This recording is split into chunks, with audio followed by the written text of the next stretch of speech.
Olá, pessoal, eu sou Flávia Milhassi Denoni e esse é o Sua Franquia Cast, o podcast da plataforma Sua Franquia. E no episódio de hoje estou com a CEO e fundadora da Major Beauty Club, diretora de capacitação da ABS, Cláudia Vobeto. Prazer, Cláudia, bem-vinda. Super obrigada, né? Sua simpatia é a melhor recepção que eu podia ter hoje. Um grande prazer estar aqui com vocês, Flávio. Vai ser Muito incrível bom. contar a história da Major aqui. Eu acho que para a gente começar, eu queria que você se apresentasse. Quem é Cláudia? Falar da gente não é fácil, né? Mas assim, a Cláudia, Flávia, é uma mulher, eu acho que antes de qualquer coisa, abençoada. Eu sou uma mulher muito abençoada. Eu sou uma mãe de 3 filhos, uma mulher de 30 anos já, um menino de 14, uma menina de 11, Natália, Guilherme e Amanda. Sou esposa do Guilherme também, meu parceiro, meu sócio, fundador da Major junto comigo.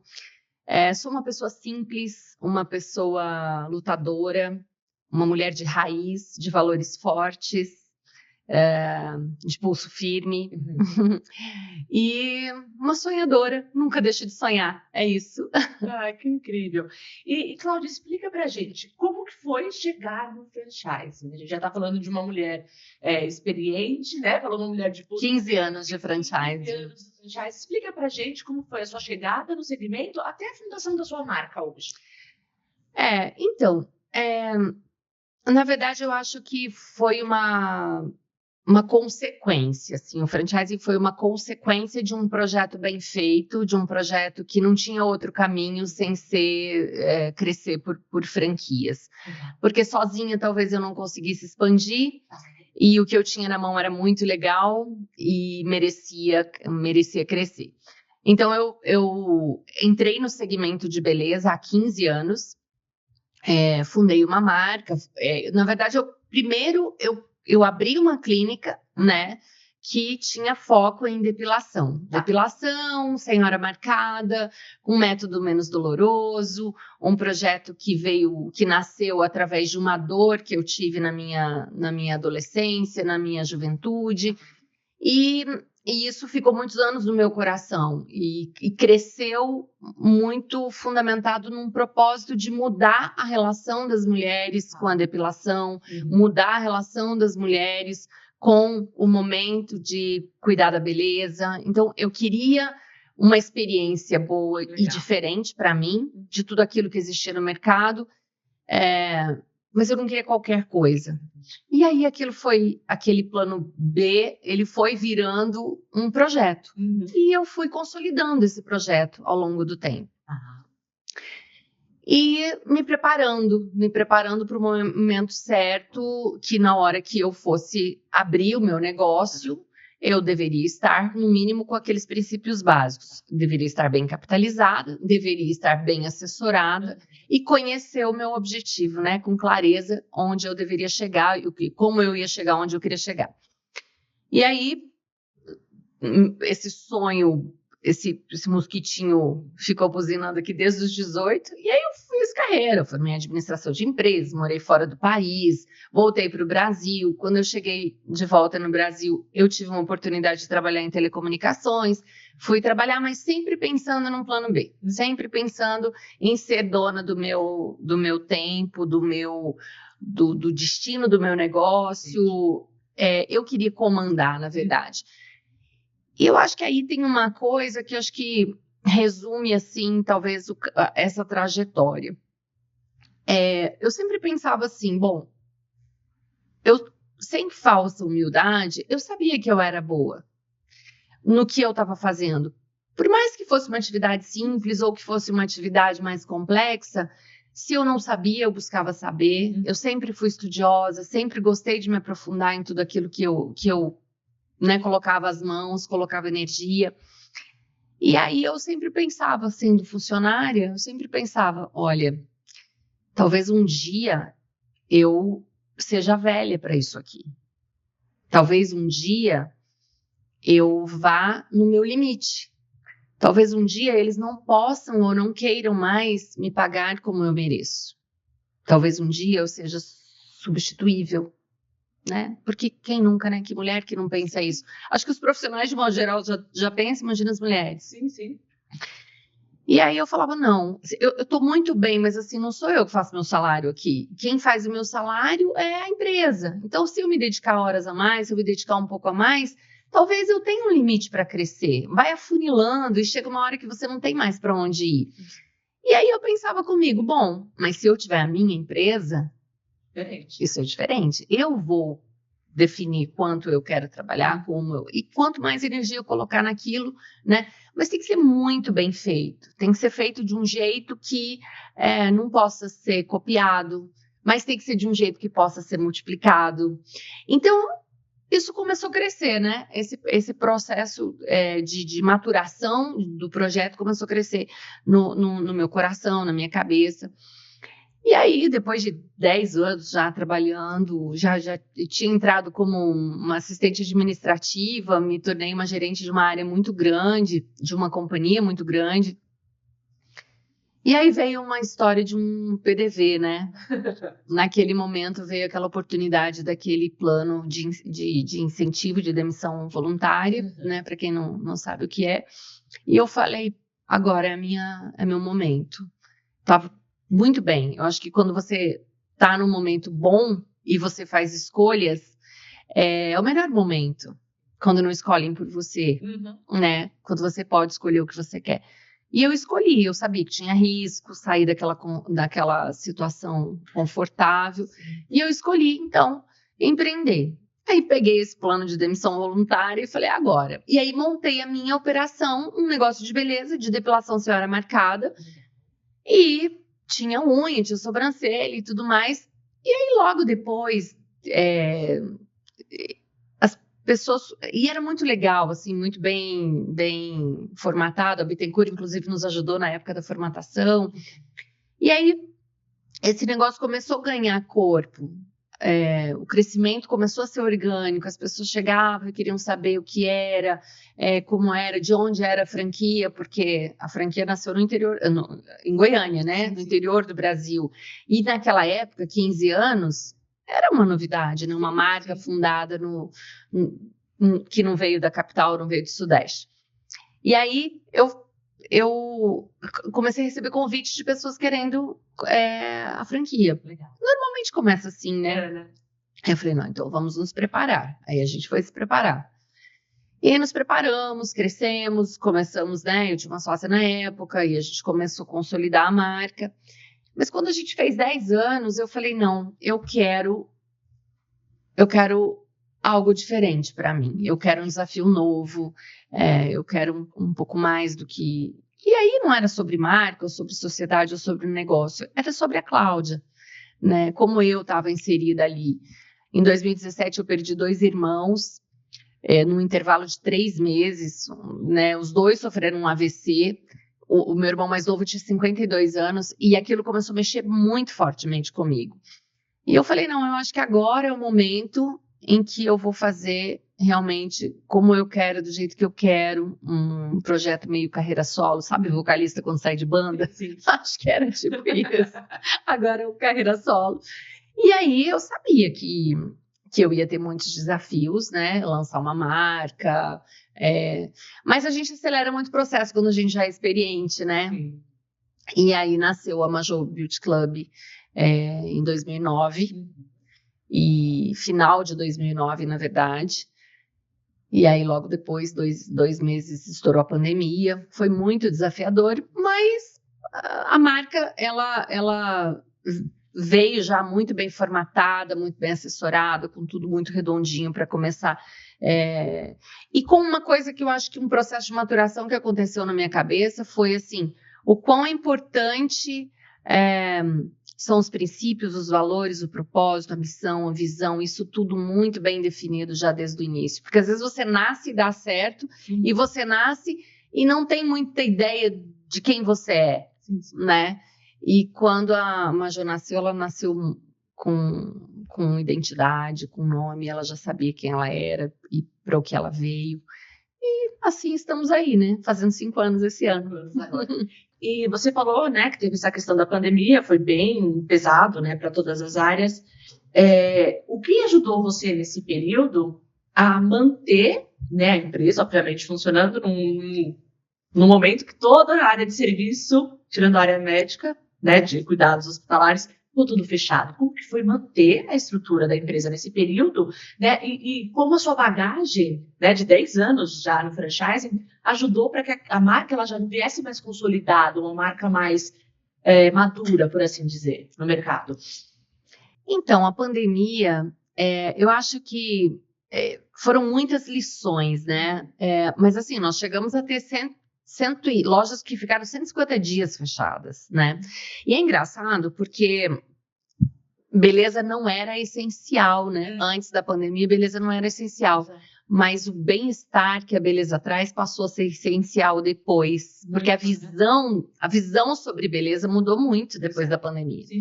Mudou muito. O autocuidado, o fortalecimento da própria identidade, de você buscar viver feliz consigo mesmo, né? Amor próprio, autoestima. São coisas que nunca se falou tanto, né? Como depois da pandemia. E eu acho que, assim, estar muito conectado com o momento, entender muito o que as pessoas estavam passando, se aprofundar, estudar muito aquilo. A gente estudou muita pesquisa, alguns institutos fizeram pesquisas específicas sobre isso, como as pessoas estavam se sentindo, né? Tanto que a gente percebeu assim, um número de clientes da economia prateada já afetando o nosso negócio naquele momento, porque pessoas maduras sabendo o que queriam bem-estar, queriam continuar fazendo massagem. A gente criou, na época, um protocolo para atender em casa. As meninas iam todas paramentadas, com uma malinha bonitinha para atender a cliente em casa, com luva, com tudo, mas não deixar de levar, para que a gente não deixasse de levar realmente aquilo que o cliente estava precisando. E aí a gente foi bastante criativo também. Acho que teve duas coisas que seguraram muito aquele momento, né? Um foi a conexão com a rede mesmo. A gente se aproximou muito de todos, estivemos muito fortes, assim, muito, muito conectados. E eu acho que uma das coisas assim que foi determinante é eu, pessoalmente, estar muito próxima dos meus franqueados, de entender a dor, de entender o problema que eles como eu, né? Sim, sim. Porque a gente também tem operação, então você sabe ali na ponta o que está acontecendo. Mas foi um equilíbrio de pratos. Você colocar teu cliente querendo, precisando de você, a gente não podia atender, foi bem... Mas assim, a gente estava bem capitalizado, a gente estava preparado para isso, a gente pôde ajudar o franqueado naquele momento, a nossa cadeia, a nossa rede de fornecedores também nos ajudou muito, nos apoiou muito. E eu acho que isso tudo fez com que a gente saísse na frente. Se fosse uma empresa muito jovem, assim, de não ter história, talvez a gente não tivesse aguentado. Mas nasceram muitas oportunidades daí, sabe? De cuidar mais e melhor. Você sabe, vou te contar uma coisa aqui que às vezes as pessoas veem hoje no segmento de beleza muito cuidado com luva, com paramentos, com máscara. Desde que eu abri minha primeira operação, que existe até hoje, lá em 2009, a gente já usava máscara, porque você vai fazer uma sobrancelha de um cliente, você precisa colocar uma máscara para não respirar em cima. Então, são detalhes, né, e cuidados que fazem com que o cliente ele sinta esse respeito, Sim. esse carinho, né, essa atenção, e se conecte cada vez mais com você através da confiança, né? Porque não é só sobre beleza, né? É sobre autoestima, sobre bem-estar. Sim. E como hoje, né, dentro de um mercado que ele é muito, como a gente pode falar, tem muitas marcas, né? competitivo. Demais, né? Então você tem grandes redes, você tem redes menores, você tem aqueles salões de bairro que acabam oferecendo também serviços. Então, quando você pensou, estruturou a tua empresa, o que você levou em consideração para trazer como diferencial? Né? Porque assim, a gente hoje, salão de beleza, supermercado, a cada esquina você encontra no mínimo 2. Né? E como que vocês fizeram justamente para conseguir entrar no mercado muito competitivo e trazendo bastante diferencial? Flávia, minha avó falava que toda panela tem sua tampa. Toda panela tem sua tampa. Então, brincadeiras à parte, eu acho que assim, quando a gente empreende, primeiro você precisa conhecer muito bem o cliente que você quer atingir. Se você entra pensando que você vai atingir todo mundo e abraçar todo mundo, você vai dar tiro para todos os lados e você vai acabar pegando né, meia dúzia de gato pingado num universo muito grande e não vai virar especialista. Então, eu acho que dos princípios para você nichar bem é definir claramente quem é teu público, quem são os teus clientes, né? Porque aí você consegue entregar e colocar mais energia num projeto para atingir o maior número de clientes daquele perfil, Sim, sim. né? Porque essa história de você querer fazer o que todas as marcas fazem, pegar o melhor de cada um e colocar tudo no seu negócio, difícil, né? Pode ser que existam clientes que não deem valor para máscara, não dê valor para um profissional com luva, mas o meu cliente tem que ser esse, porque o que eu ofereço é isso, né? Então, eu tenho que ter uma boa abordagem para poder fazer com que esse público compreenda a minha entrega e a minha entrega tem que me conectar com ele. Então, eu sempre pensei que sempre vão haver... Você sabe que eu não tenho muito essa história de querer ser a maior, né? Mas eu tenho uma convicção, eu quero ser a melhor. Sabe quando? A melhor no momento da minha entrega, no momento que eu estiver atendendo o meu cliente. As nossas lojas, elas têm que ser instantaneamente melhores no atendimento. Nosso atendimento, ele tem que ter esse cuidado de 1 a 1, esse cuidado de não fazer tudo igual para todo mundo. A gente tem na rede hoje mais de 20 protocolos próprios. A gente tem mais de 200 procedimentos nas nossas clínicas. Mas eu tenho um protocolo de prateleira que ele atende, por exemplo, uma redução de medida. Então, eu tenho um protocolo lá que reduz até 5 centímetros de medida numa única sessão. Pode acontecer? Pode sim, mas depende do corpo. Pode acontecer de uma reduzir 3, pode acontecer de ter uma redução menor, pode ser que... Então, eu tenho que complementar com outros tratamentos. Então, você tem que realmente traduzir o que a pessoa precisa, né? Ter uma escutativa, entender bem o que aquele cliente está precisando para você conseguir ter uma entrega. E eu acho que isso é que faz com que a gente consiga ter bastante sucesso, sabe? Porque quando você perguntou um universo tão competitivo, como que você faz? Eu sei que o meu melhor não vai ser o melhor para todo mundo, mas ele vai ser o meu melhor para quem quiser o meu atendimento, para quem estiver na minha clínica. No mínimo, vai ter uma experiência marcante, né? Diferenciada. Isso é legal. Fala um pouquinho, então, dessa questão dessa experiência. Você, né, trouxe a questão de um protocolo específico. O que você traz dentro da unidade, né? As suas unidades trazem para atrair a atenção dessa consumidora, até desse consumidor também, né? A gente sabe que os homens estão mais preocupados com a saúde, com a beleza, então procuram mais também serviços. Sim, sim. Fala pra gente qual que é essa experiência dentro da sua unidade. A Majô, ela é uma beauty clinic, então a gente tem os serviços de beleza do dia a dia ali, né? Temos a depilação, que é senhora marcada, a gente tem a sobrancelha, tem a manicure, mas o nosso core é estética avançada, corporal e facial e a depilação. Então, isso não dá para desconectar uma coisa da outra, sabe? Os negócios, assim, eles... os protocolos, os procedimentos, eles se conversam, uma coisa acaba puxando a outra, né? Então, a gente acabou se especializando muito nisso. Mas por que a gente desenvolveu protocolos exclusivos da marca? Então, vou te contar uma história bem rápida sobre cera. Nós temos cera depilatória. Eu passei anos da minha vida fazendo cera no fogão de casa, porque eu queria encontrar uma fórmula de cera que fosse menos dolorosa, de cera que não machucasse tanto a cliente, porque muita gente não pode usar lâmina que tem alergia, muitas pessoas não podem fazer laser porque tem um tipo de comorbidade, porque tem, às vezes está no momento como uma gestação, ou antes ou no puerpério, por exemplo, não pode. Então tem fases da vida. E a beleza não pode ser para o momento ideal. Ela tem que ser justamente, para ela trazer bem-estar, ela tem que ser justamente para aqueles momentos mais delicados da vida da pessoa, principalmente da mulher. E os homens entram aí. Porque os homens, durante muito tempo, eles sofreram um preconceito velado. Sim. Eles sofreram. onde não era ele que não queria. A sociedade impunha que o homem não fazia, né? A esposa chegava em casa e falava, não, adoro, né? Meu marido, Sim. assim, com cabelos no peito. Uma brincadeira de muito mau gosto, na verdade, né? Porque ninguém merece isso.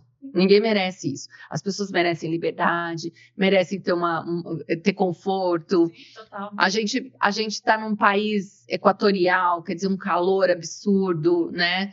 Eu falo que o clima da Ásia está invertido, assim, com o Brasil, sabe? Porque asiático não tem muito pelo, né? Então eu acho que, assim, a gente foi, ao longo da nossa história, observando muito e sempre ficando muito conectado com a dor do cliente, sabe? Como que é o comportamento de uma pessoa que tem uma necessidade especial? Como que eu posso proporcionar uma experiência, um momento mais agradável para ela? Como que é a experiência de uma pessoa que tem mais idade, por exemplo, num salão tradicional, né? Eu posso oferecer coisas melhores, coisas que façam com que ela se sinta melhor. Eu tenho isso no meu negócio. O bem-estar, ele chega antes da beleza. O bem-estar, ele vem antes. Ele é fundamental para que qualquer protocolo funcione melhor. Porque se você não estiver bem consigo mesmo, ou se você não estiver se sentindo bem, talvez aquele procedimento ele não vá funcionar tanto quanto a gente imaginava, né? Então, fazer com que a pessoa se sinta melhor. E aí a gente desenvolveu um protocolo para cera, por exemplo, que não é chegar lá e fazer a depilação com cera. Você sabe que existe no mercado a história da depilação a laser em guerra com a depilação a cera. Sim. Nós desenvolvemos durante 1 ano e 7 meses um protocolo que conjuga cera com laser. Ele chama Miracle Wax. É um protocolo que nós desenvolvemos um produto, uma cera exclusiva para usar com esse protocolo. É uma cera premium, é uma cera que tem partículas de ouro, é uma cera muito delicada, super fininha e que ela ajuda no processo de eliminação do pelo. Então, como que funciona? Não é um procedimento de beleza, é um tratamento. Então, em vez de você ir lá fazer seu laser e chegar em casa e passar uma lâmina, não, você vai voltar na clínica daqui 2 meses, vai fazer sua sessão de cera, depois você não precisa esperar seu pelo crescer, você pode fazer outra de laser, e você fica permanentemente sem pelos. Significa que seu pelo nunca mais vai voltar? Não significa, pode ser que tenha áreas que volte, mas você entende? É mais tratamento do que simplesmente um protocolo, um procedimento de beleza que você vai lá e faz e vai embora e depois ainda se não estiver satisfeito reclama, né? Porque ninguém gosta Sim, claro. de fazer um negócio que não deu certo, Sim. né? Então... E hoje esse é o tratamento de maior procura dentro da rede? Olha, esse é um tratamento muito procurado, não é o de maior procura. O que a gente mais tem com força, assim, é perda de medida e gordura localizada, com certeza. Sim. Esse é o mais dos protocolos. Mas a gente tem protocolo para celulite, a gente tem protocolo para estria, rejuvenescimento íntimo, Flávia, que é uma coisa super delicada, tanto para mulher quanto para homem, sabe? Também, né? Porque as pessoas às vezes nem sabem que a solução existe. Estão ali com um problema, e isso ajuda em tantas coisas, assim, melhora a libido, melhora a questão de incontinência urinária na mulher. Então tem uma série de facilitadores, né? E eu acho que os nossos protocolos, eles sempre visam um propósito de melhorar a vida do cliente, a vida do outro, sempre pensando nisso, assim, como que eu posso trazer uma experiência agradável, mas que realmente vai ter uma entrega que vai fazer diferença para a vida das pessoas. Legal. E quando você traz essa questão da saúde também, né, alinhada à área da beleza, então você dentro da sua rede, você também tem profissionais da área médica, então tem dermatologistas, eu acho que rejuvenescimento íntimo, tem uma questão de ser um ginecologista para poder ajudar. Como que funciona nisso? Como que você faz para ter esse atendimento? A gente tem curadoria, sim, de profissionais da saúde. Tá bom. A gente tem hoje massivamente na rede, são biomédicos, fisioterapeutas, fisioterapeutas estetas, né? Então, a gente tem uma curadoria médica, mas sempre com um desenvolvimento de protocolos de long time, assim. A gente testa, a gente evidencia resultados, faz testes científicos internos. Eu falo que é o científico da Major, a gente faz aqui dentro, e depois de uma acurácia, depois de um... Mas temos bastante parceiros, assim, que trazem e atestam, né, esse conteúdo. Porque, na verdade, a própria Anvisa, ela determina parâmetros que você deve, por exemplo, Botox, não é todo profissional que pode colocar uma toxina botulínica, uma esteticista sem uma formação apropriada, ela não pode.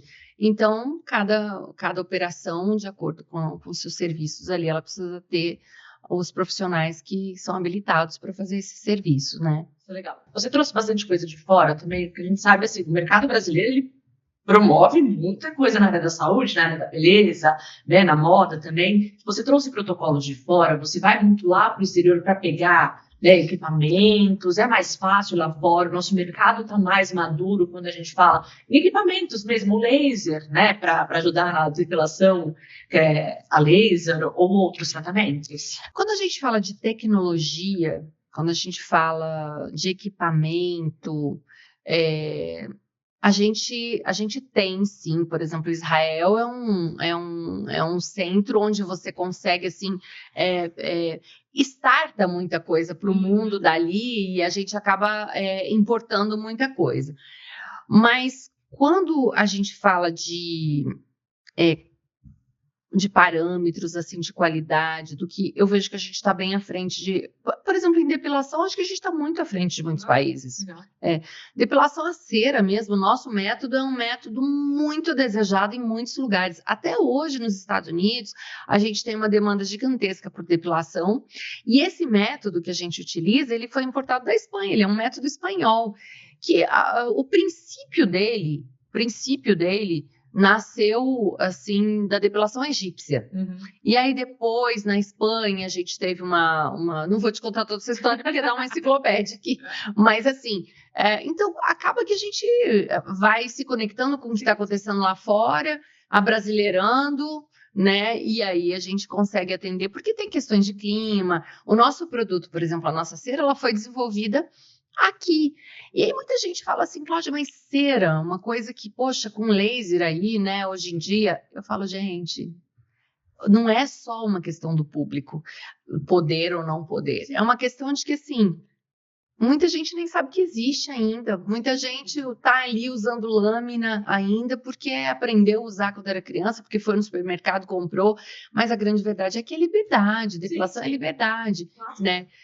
Porque adiantaria uma pele magrinha, bonitinha, mas lá com um monte de pelo indesejado, né? E quando a gente fala do homem também é isso, Flávia, porque o homem, ele tem se cuidado muito, e as mulheres são mais exigentes também nesse sentido, né? Estão cobrando mais. Sim.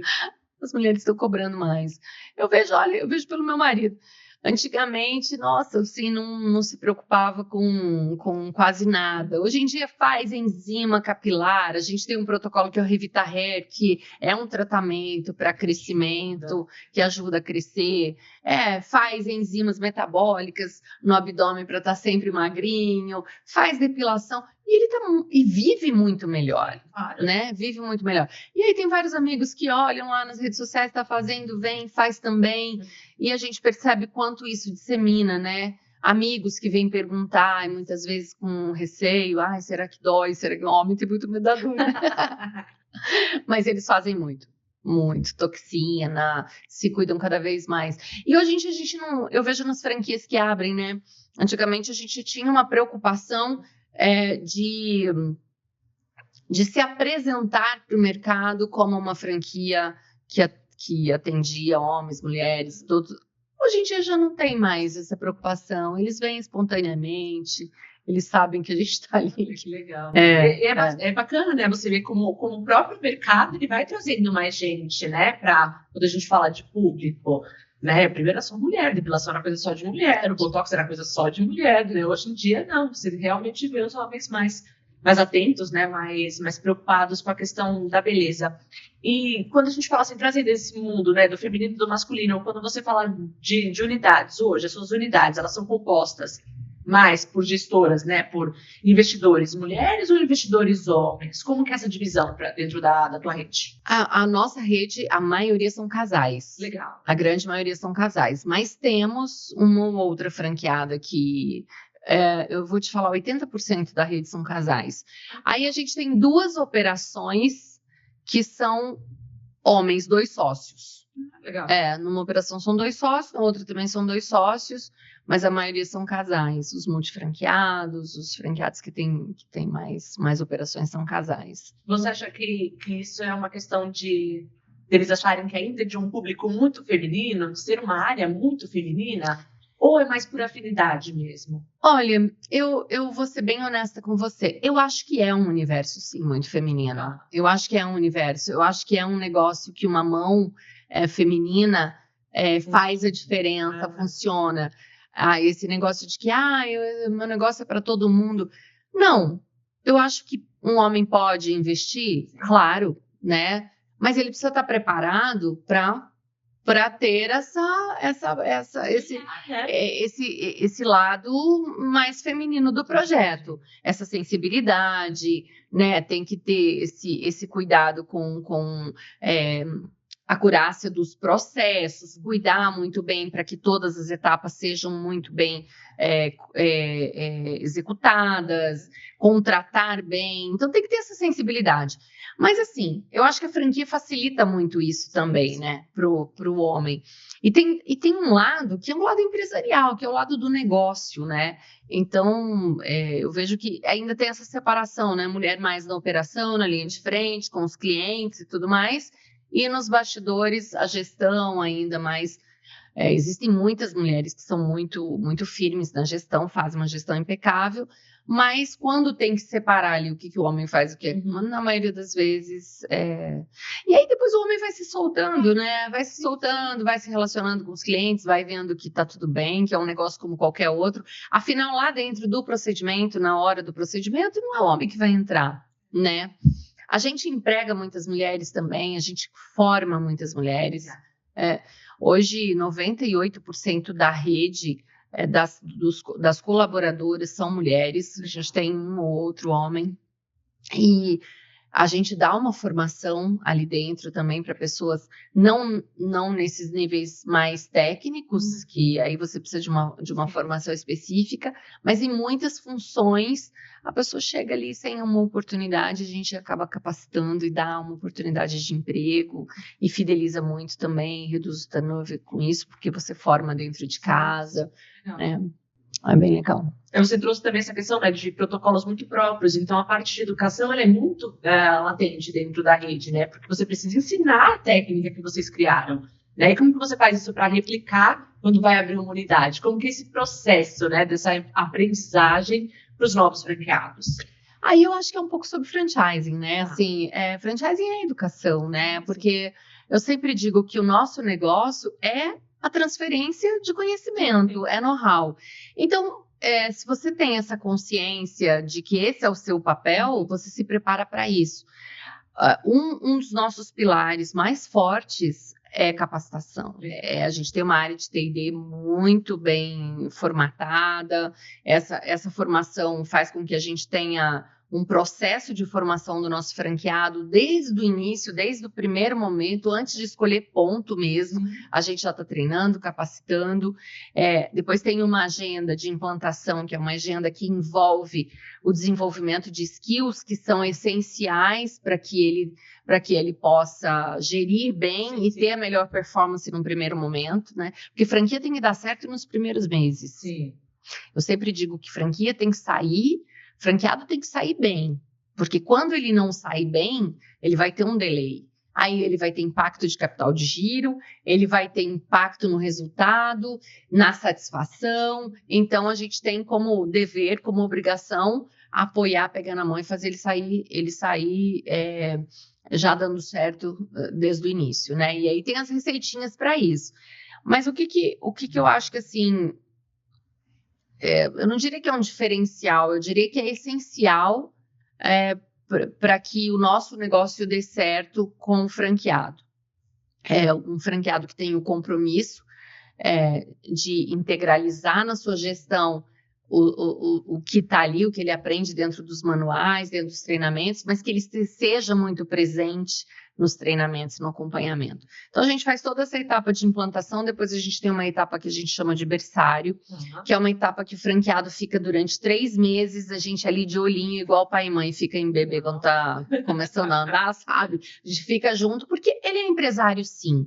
Claro que ele é empresário, ele é gestor, ele tem que ter autorresponsabilidade, ele tem que buscar meios também de aprender e se capacitar, mas eu acho, Flávia, que nós, franqueadores, nós temos o dever de entender que se você decidiu franquear ou se você decidiu liderar essa turma, você tem que assumir seu papel. Você tem que ter responsabilidade em relação ao resultado. Você tem que ter compromisso com o resultado do seu franqueado. Eu acho que só dá certo se a gente tiver essa consciência. Entendi. Olha, isso serve para rede pequena, rede média, rede grande. Se você entende que o seu papel nessa historinha toda é um papel de liderança, é um papel de levar junto, é um papel de puxar quem não está bem, é um papel de pegar na mão quem está precisando, de ir lá falar 10 vezes, 20 vezes, 30 vezes, até aquela pessoa aprender. E você tem meio caminho andado para dar certo. Agora, não dá para você esperar que um franqueado nasça pronto. Você está fazendo isso, eu estou fazendo isso há 15 anos. O franqueado chega, ele precisa de apoio, ele quer ajuda, ele quer estar junto. E às vezes você tem que ajudar até quem não quer ajuda. Porque às vezes a pessoa está indo por um caminho que você sabe que não vai dar certo, ou vai ter que fazer, vai ir, vai voltar, né? Conduzindo, né? Você vai ajudando. Exato. Então, eu tenho uma preocupação muito grande com a minha rede. Eu acho que, às vezes, eu não sei se é demais, eu não posso dizer que é muito, porque eu acho que nunca é muito estender a mão e ajudar quem precisa, né? Mas você escolhe se você é vagão ou se você é locomotiva, né? Você tem que escolher. Então, se você é o líder, você tem que saber que você tem que sair na frente e aí as pessoas só vão seguir o caminho que você guiar, né? Se você desistir, com certeza ele vai desistir também. Agora, se você mostrar, né, o caminho que ele tem pela frente, o que ele pode chegar, onde ele pode chegar, certamente ele confia em você. Claro. Acho que a relação do que o franqueado faz, as escolhas que o franqueado faz, elas dizem muito sobre com quem ele contratou, com quem ele se conectou, né? Improvável que alguém entre numa franquia sem entender o seu propósito, sem entender quem são os líderes que estão lá, né? Tem que ter sinergia, né? Tem que ter sinergia. Senão não funciona. O grupo tem que estar coeso, tem que desejar pelo menos a mesma coisa, né? Quando você fala de grupo, hoje são quantas unidades? E quando a gente fala de crescimento, né? Como que você vê a rede em curto prazo, em 5 anos? Né? Como que vocês estão se estruturando para crescer de forma saudável? Né? Pelo que eu percebo de você, você gosta de estar muito próximo. Né? E para estar próximo não pode ser muito grande, senão você não dá conta de toda a demanda. Né? É humanamente impossível atender todo mundo. E como que você está fazendo isso para fechar essa conta? É uma conta que não dá para pensar muito nela, não. Não dá. Porque, na verdade, a gente escolhe o sistema de franquias justamente pela capacidade que ele tem de se exponencializar rapidamente. Ele é um ótimo modelo de geração de caixa, né? Mas ele tem a barreira das 50 operações. A gente ainda não bateu a barreira das 50, queremos bater logo, mas assim, sem sacrificar a qualidade do que a gente está entregando. A gente está crescendo com alguns multifranqueados também, né? Então, é uma rede jovem, que ainda é relativamente média, né? Eu diria assim, não posso falar que é pequeno, porque eu não gosto dessa palavra. A gente nunca é pequeno, né? A gente está sempre crescendo. Mas eu acho assim, os dados não mentem. A gente teve um mercado de beleza que em 2023 cresceu 17,5%, a nossa rede cresceu 25%. E se eu comparar a base same-store sale em 23 comparado a 22, eu cresci 32%. Ou seja, a gente está trazendo receita para o franqueado. Sim. A gente está com muita criatividade fazendo o nosso franqueado crescer, faturar mais, ficar cada vez mais robusto, mais forte, né? As perspectivas para esse ano são boas também, de um crescimento saudável. É isso que importa, né? Se a rede está crescendo, diretamente a gente está crescendo também, né? Então, às vezes você coloca um monte de lojas e não está muito preocupado com o que está ali. Eu quero que meu franqueado cresça. Eu já tenho franqueados que têm 4 operações, tem mais 2 franqueadas que têm 2 operações. Então, são franqueados que estão crescendo e estão buscando crescer aqui dentro. Isso que é importante, né? Estão vendo que esse negócio traz muita oportunidade para se desenvolver. E aproveitam, né? Eu acho que a inteligência do franqueado, ela tá um pouco aí, assim. Eu tô aqui, eu investi nisso, eu preciso confiar nisso e eu preciso experimentar isso, né? Se eu experimentar isso der certo, pode dar muito bom. Sim. Então, eu penso que sempre, se você entrou num sistema, num modelo, de uma forma que você está confiando todas as suas fichas ali, você não pode olhar para trás, não, né? Você tem que seguir em frente. E quando a gente fala de estrutura, né? Você falou que tem uma quantidade significativa de protocolos que vocês oferecem, então é uma franquia que ela precisa de uma estrutura muito grande para operar ou não? A gente tem 3 modelos, né, de operação. Tem a Slim, que a partir de 40 metros, com 3 salas, uma sala de avaliação, mais 2 salas de procedimento. Eu tenho o modelo Standard, que aí eu tenho 3 a 4 categorias ali, que aí eu consigo pegar a estética e depilação, que é o nosso core, e agregar outros serviços adicionais, né, para conveniência, porque todos esses outros serviços, eles entram para facilitar, por conveniência, né? E aí eu posso ter até uma franquia premium, que é uma franquia acima de 80 metros quadrados, né? Mas tem várias operações que já performam aí na casa de um faturamento de 100 mil mês, com uma metragem entre 45 e 55 metros quadrados, mais ou menos isso. Legal, são lojas de rua, lojas de shopping? A gente tem bem misturado, assim, meio a meio, rua e shopping. Legal. Você falou dessa operação premium, né? Como que seria um espaço legal, uma operação premium? Você falou de 80 metros quadrados, obviamente numa rua. A partir de 60 dá para colocar uma premium. Legal. Operação de rua, mas ela acaba ficando muito caro quando você fala de investimento? Os investimentos, eles partem de 270 mil até 600 mil reais, 580 mil aproximadamente. Aí vai depender também do imóvel, né? Mas aí a gente considera aquilo que é básico, né? Aquelas reformas básicas e sem edificação, sem demolição. Eu acho que, assim, é um projeto enxuto, é um projeto que a gente tem o essencial, com muito foco em tecnologia. Então, o que a gente tem de tecnologia que agrega valor é aí que a gente investe, né? Claro, tem um ambiente confortável, é muito gostoso estar lá, mas nada de muito exagero. O que importa é o cliente estar se sentindo bem, mas ele está realmente com os melhores produtos, né? A melhor cosmética, a tecnologia mais avançada, mais moderna, né? Você falou de produto próprio, né? Você falou da técnica, né? Da depilação e tal. Vocês trabalham com produtos de marca própria? São produtos de outras marcas, grandes indústrias? Como que são os insumos que vocês usam dentro das unidades? A gente tem linha própria, tem private label também, que a gente faz com já a indústria de cosmética e perfumaria, a gente terceiriza alguns produtos que são essenciais para o tratamento, que a gente não teria volume para desenvolver uma quantidade. E acho que é importante ter isso, assim, né? Não é sobre humildade, mas é sobre entregar realmente o que o cliente precisa, né? Então, a gente trabalha com produtos que têm teste de eficácia.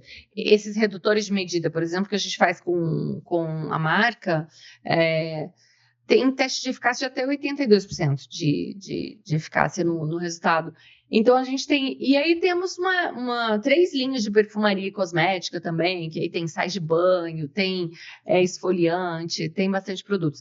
E, recentemente, nós lançamos uma linha de skincare, para esse cuidado básico mesmo, né, de limpeza, tonificação, ácido hialurônico para cuidar do rejuvenescimento, né, da manutenção da pele. Os cuidados home care, né? Os cuidados home care, exatamente. A adesão do consumidor a essas linhas de marca própria é bacana?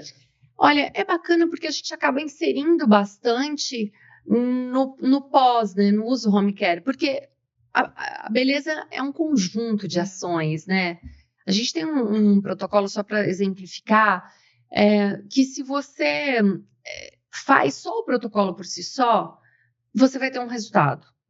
Se você intensifica ele com mais 2 ou 3 práticas de cuidados associados em casa, tem drug delivery, tem cuidado com a cosmética, tem massagens específicas que você faz, automassagem. Então, tem coisas que você faz associadas que vão levar o resultado, exponencializar muito o resultado. Então, o home care, ele acaba trazendo um bom resultado aí. Então, o cliente acaba levando, né? Porque você faz a limpeza de pele, ele fala, tá bom, mas e aí? Como que eu vou manter essa pele limpa? Sim. Então, já leva o seu home care para casa. E aí vai fazer espuminha lá. Porque você já usa o produto ali, né, na cabine durante o tratamento, já conhece. Gosta do cheirinho. Pele, não, isso é bem bacana. Engana-se quem acha que Cláudia é só empresária, né? Ela também tem um papel legal dentro da ABF, trabalha na área de educação. Eu queria que você explicasse um pouquinho pra gente como que é esse seu papel dentro da ABF, né? Fomentando ainda mais a parte educacional, né? De treinamento e desenvolvimento. Então, como eu falei no início, franchising é educação, né? É capacitação, através do know-how que a gente adquire das marcas, né? Isso acaba traduzindo muito o principal papel de um franqueador, a principal função do sistema de franquias na vida de um empresário, né? Você vai abrir um negócio, você abrir sozinho é uma história. Quando você abre com uma franquia, você já sai na frente. A diretoria de capacitação é uma diretoria que tem várias atividades, dentre elas o desenvolvimento de toda a parte de conteúdos, né? E parcerias. Então a ABF tem parceria com o Sebrae, a ABF tem uma plataforma proprietária de conteúdo, que é a ABF Academy, não sei se vocês já conhecem, mas ali tem uma concentração muito grande de conteúdos de todas as necessidades e para todos os stakeholders. Então, se você é um investidor e quer saber mais sobre franchising, se você é alguém que está começando a trabalhar com franquia, ali ela clusteriza, ela consegue identificar quem você é e que tipo de conteúdo que você precisa.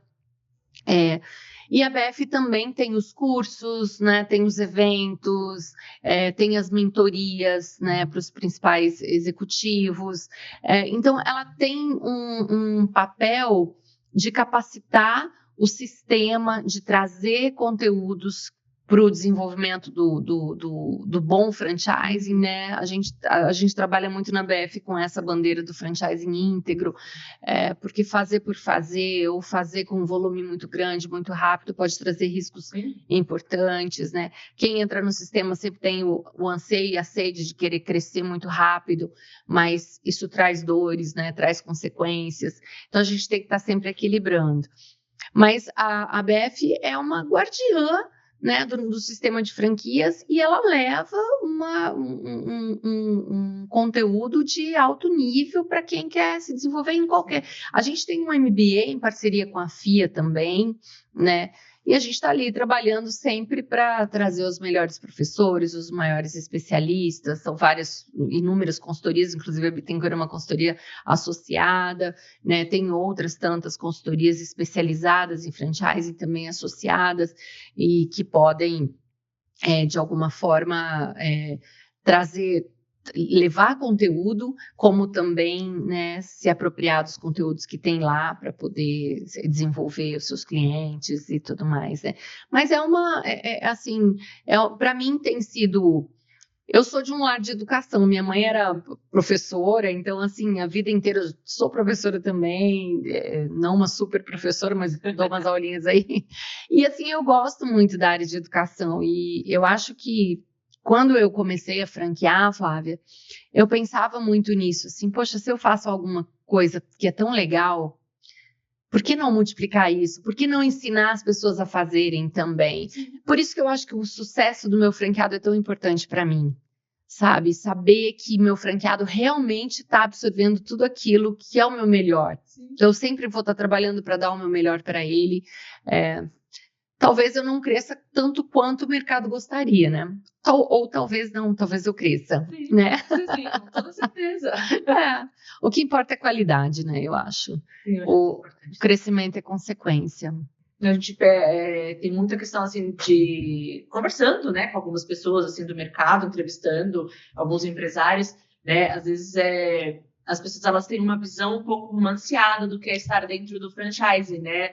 E há também uma questão da compra do emprego, né? Você compra uma franquia como se você estivesse comprando um emprego. Isso acaba sendo um grande erro, né? Porque a chance de fracasso ela é grande, né? Daí quando eu trago uma conversa que você traz essa questão da educação, do conhecimento, desse cuidado, é importante, né? O setor que está em desenvolvimento, ele está em expansão, é um setor que tem muito para crescer aqui no Brasil ainda, né? Eu acho que sem educação a gente não está nem perto do que o franchising representa nos Estados Unidos, por exemplo, né? A maior rede no Brasil não tem 5 mil lojas ainda, né?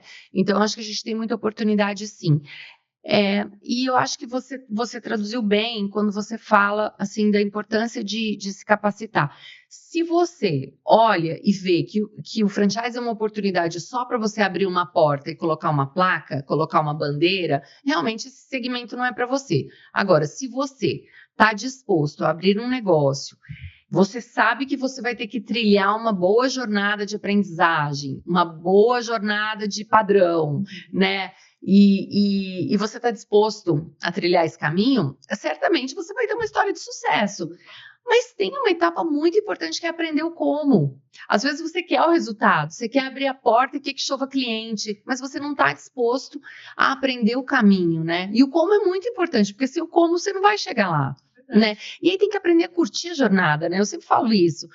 Esse período em que você está aprendendo, muitas vezes você sofre, você cai, você levanta, aí você fala, não pode desistir, não pode pensar em desistir. Desistir não é opção, né? Você tem que ser.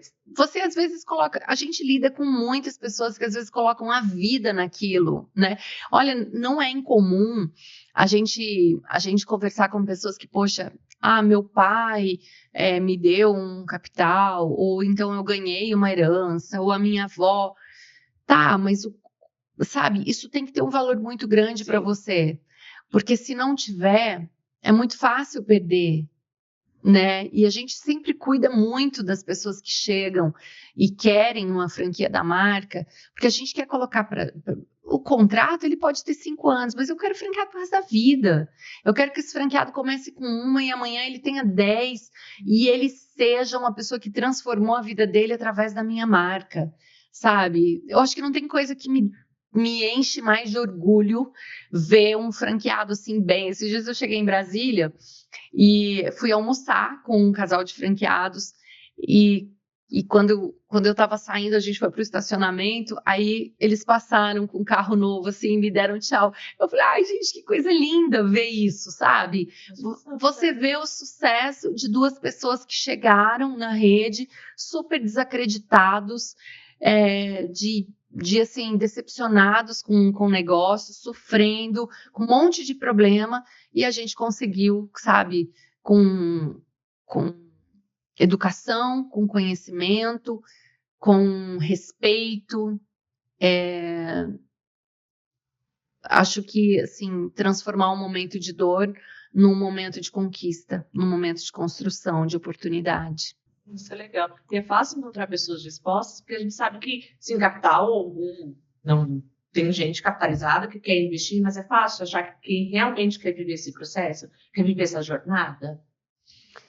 Olha, eu não diria que é fácil, mas assim, você encontra muita gente no caminho com necessidade. sabe? No mínimo, isso vai trazer amadurecimento para a vida. Sim. Algum ganho você vai ter, né? Sim. Tem a história de que a gente nunca perde, né? A gente sempre aprende alguma coisa. Mas esse é um trabalho que a gente faz antes, né, de abrir a franquia, de aceitar um candidato. A gente quer entender o porquê dele. O porquê é muito importante. Se ele não sabe... Sabe aquela história de que, assim, tem gente que, às vezes, passa a vida recomeçando. Sim. Passa a vida recomeçando. Abre um negócio, não deu certo, desiste. Abre outro negócio, não deu certo, desiste. E, às vezes, ele desiste porque ele não estava preparado tecnicamente. Então, a franquia já ajusta esse ponto. Porque, às vezes, tecnicamente, ele não conseguiu avançar, porque ele não tinha preparo para isso, não tinha condições para isso, né? O Brasil não é um país de educação empreendedora, né? Então, não é todo mundo que está preparado para empreender. Às vezes, identificar, né, onde eu tenho que aprender, o que eu tenho que aprender para dar certo. Aí, depois que você aprende, ainda tem a história de executar, tem que colocar a mão na massa. Então, tem muitas coisas que o franqueador, ele precisa observar num candidato de franquia. Ter capital é muito importante também. Quem acha que ter capital, não, você tem que ter capital, sim, você vai, mas não é o mais importante. Tem muita coisa envolvida, né? Porque tem capital e não tem disposição, tem capital e não tem tempo para gerir. Se você não vai se dedicar, no mínimo você tem que se dedicar para aprender para poder cobrar de quem vai executar, né? Então, tem que ter bastante equilíbrio nisso. Tem que estar capitalizado, tem que ter disposição para trilhar esse caminho, tem que ter disposição para aprender, tem que ter disposição para quando errar, cair, voltar, levantar, sacudir a poeira e falar vamos em frente, né? Porque viver de passado não dá, tem que seguir. Se existe muita gente, eu acho que tem muita gente que precisa e que às vezes nem sabe que precisa, que pode encontrar no franchising um bom meio de resolver a sua dor, né? Poxa, se eu for abrir uma empresa só minha, acho que eu vou abrir uma empresa só minha, porque aí eu não vou ter que pagar taxa de franquia, não vou ter que pagar royalties e tá tudo bem. Tá, mas quanto você vai investir ao longo do tempo errando? Porque certamente os seus erros vão te trazer um passivo. Certamente você vai precisar investir em consultoria. Certamente você vai precisar investir em cursos. Certamente você vai precisar investir em um monte de coisa. E a franquia vai te dar tudo isso. Te dá não. Você está investindo, a franquia está te dando como contrapartida, porque ninguém quer mais o sucesso de um franqueado que o franqueador. Sua marca, né? Foi seu sonho, né? Foi seu projeto. Exatamente. Então, eu acho que, assim, se a marca realmente tem um propósito claro de transferir know-how e faz isso com responsabilidade, né? Tá de olho no franqueado o tempo todo. Esse período de berçário que a gente faz, Flávia, é um período em que a gente olha semanalmente o resultado do franqueado, porque qualquer desvio, rapidamente você vai lá, pega e fala, não, vem cá, vamos consertar.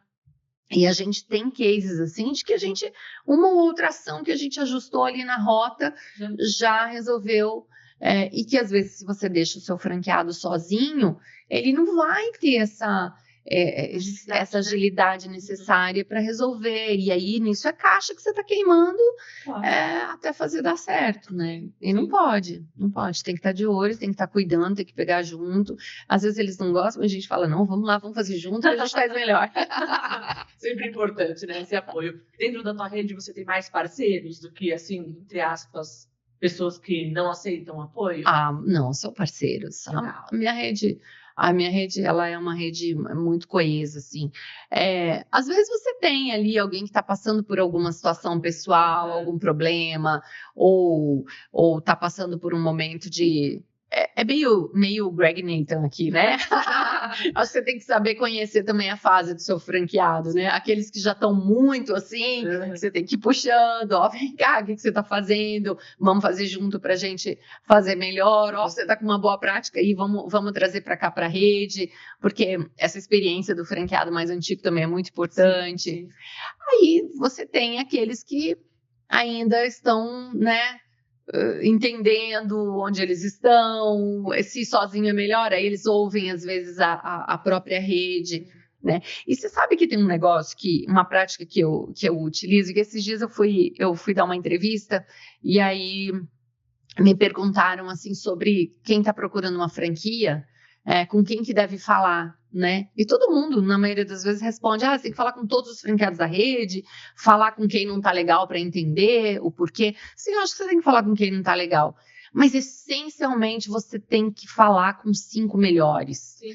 Porque essas pessoas são as pessoas que vão ser transparentes em relação a dores. Olha, esse é um problema genuíno da rede, isso acontece, o franqueador tem isso, mas tá aqui, meu resultado é ótimo, porque eu fiz isso e isso. Então, ouvir quem tá bem, quem tem sucesso, é muito importante, porque esse é o caminho que você tem que trilhar para você dar certo. E nem sempre é só sucesso, né? Ele também passou por dificuldades. Na maioria das vezes. E ele é a pessoa que vai contar ali na real quais são os problemas advindos de um negócio como esse, as dificuldades que tem, né, com pessoas, com gestão e com tudo mais, né? Então, acho que existem assim, muitos caminhos para você fazer o franqueado dar certo, para você ajudar o franqueado a dar certo. Mas tem uma coisa que é fundamental, ele precisa querer, claro, né? À medida que ele quer e que ele está disposto. E eu acho que ninguém entra numa franquia pensando em a carreira própria, né? Eu vou construir junto, porque eu vou ser muito mais forte, né? Eu vou fazer parte de um grupo, e se o grupo for mais forte, eu automaticamente, consequentemente, eu vou me fortalecer. Sim, total.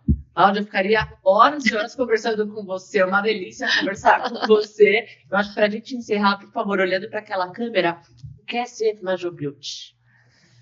Eu acho que assim, a Major tem uma coisa que é bem genuína, que é a questão da confiança.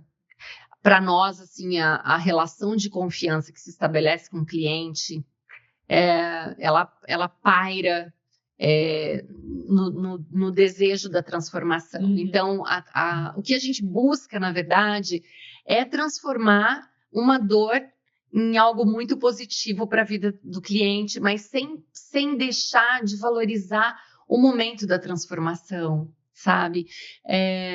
A experiência, estar conectado com um desejo assim, mais profundo, com aquela dor que muitas vezes um cliente não compartilha. Eu acho que tudo isso tem um valor que assim, inestimável, né? Porque o que a gente entrega para o cliente, de verdade, é o melhor dele mesmo, sabe? E tem uma frase que a gente gosta muito, que é muito simples, mas tudo que a gente faz, quando a gente se refere ao cliente, é assim, é por você e para você. Tudo é sempre pensando no nosso melhor para o cliente. O que a gente pode encontrar de melhor em nós mesmos para entregar para o nosso cliente. Acho que é isso. Eu não sei se isso vai ficar bom, mas perfeito. Pelo menos é do coração, né? Perfeito. Eu queria agradecer a tua participação. Eu te agradeço. Cash, foi um prazer conhecer você, a sua história. Obrigada, Flávia. Você é uma querida. Foi ótimo, nossa, conduziu super bem. Super obrigada pela entrevista. Obrigada pela oportunidade também. Foi ótimo estar aqui com você. Adorei. Muito bom. É isso, gente. Muito obrigada.